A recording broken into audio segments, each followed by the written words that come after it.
আপনি কি সুইজারল্যান্ডের ছোঁয়া পেতে চান? তাহলে একবার ঘুরে আসুন Mainpat, mini Tibet, Chhattisgarh. Valley of beauty আপনার মন কেড়ে নেবে।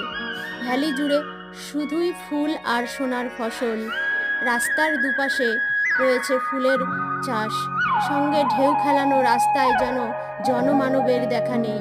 নেই কোনো ভিড়ে ঠাসা মানুষের ঢল।